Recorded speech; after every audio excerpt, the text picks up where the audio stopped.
Hi, David Erdos back with the next poem in the Bastard's Charter sequence, which is 31, I believe. This poem is in two parts. The first was written last night when my friend, the New York-based writer Sayera Viola, alerted me to the news of the attempted presidential shooting. And then the second part, written this morning, when I wanted to see the way the land lied.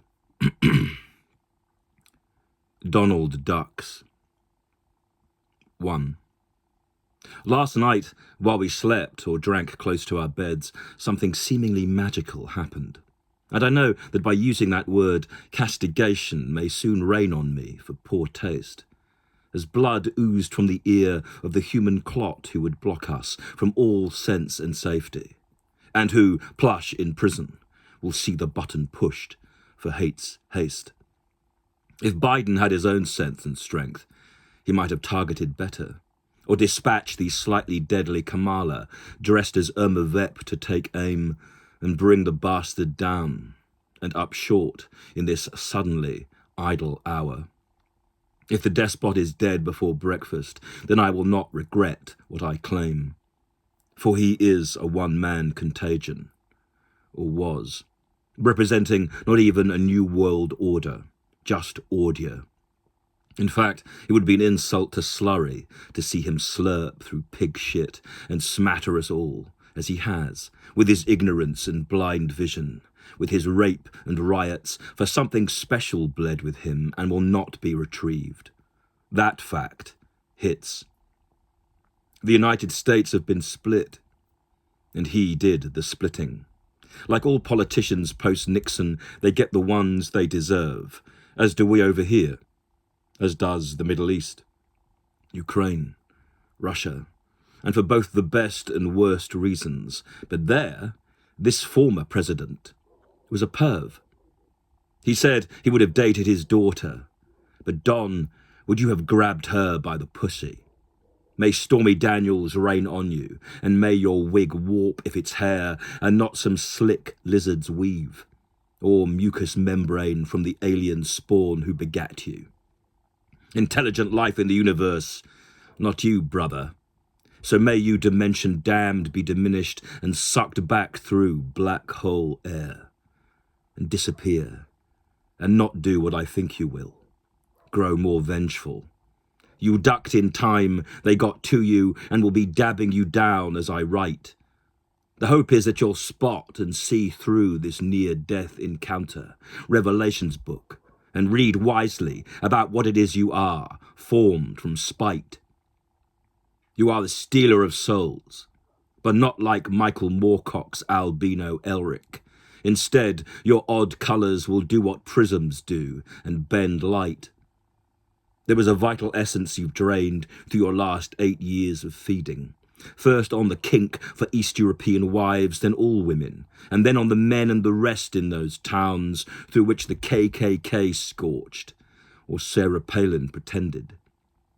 If you didn't glow in the dark, you'd be paler, but instead you wear hell's hot crown under your baseball cap and under that eerie challenge for barbers. You are the dumbed devil. So who took the golden shot? Some smart saint? It's unlikely. You'll live and America will have anti-Christ mass. Catholic Republicans raising rooftops down to the ground as God faints at the hate and heat you will fan. And that will then taint our future. For these days people are stupid, and you will be deified. Truth will taint, as it already has with your fake newspeak dictates.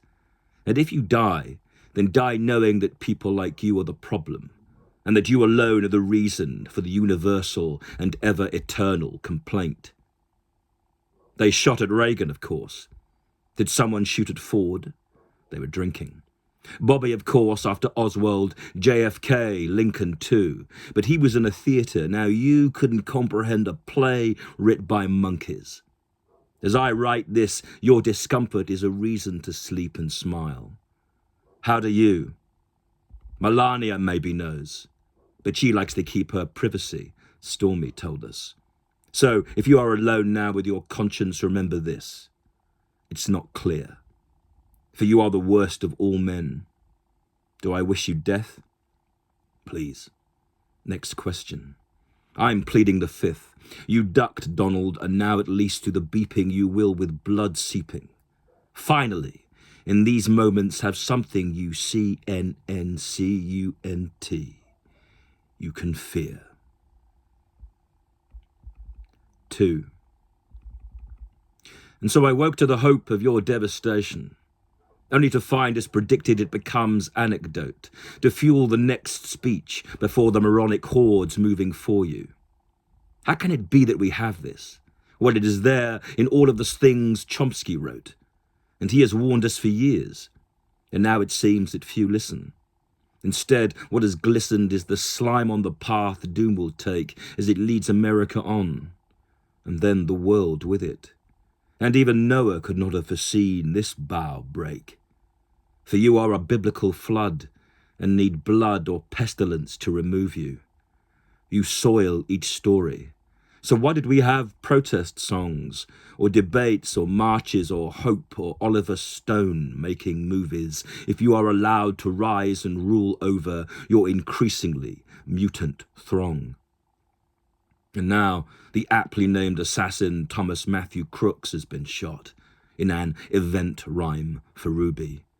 While the target survives, Jack and Bobby and MLK's spirits must spin as they move through the grave to the eternal court of injustice, or to the galactic. Can this man as meteorite really win? It seems unthinkable, but this is by reasonable minds on the planet, of which there seems to be fewer, as sewers of thought flow from him, Donald Trump, God's fat dump, straining at last after all he created, as if to pass comment on how man could go wrong. Shit as sin.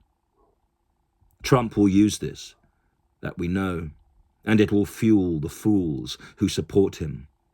Now that he has his John Hinckley Jr. as opposed to his LHO, he'll go on to Che Guevara himself, as he mars that righteous zeal with new madness to make a martyrdom while still living.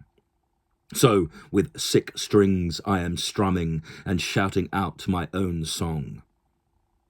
The 1960s are dead. Idealism is fractured. The crook was crooked. He's still crooked. Even before security helped him, the chance to clear his slur and smear was long gone. David Erdos, the 14th of July, 2024, with a chorus of hellhounds in the background.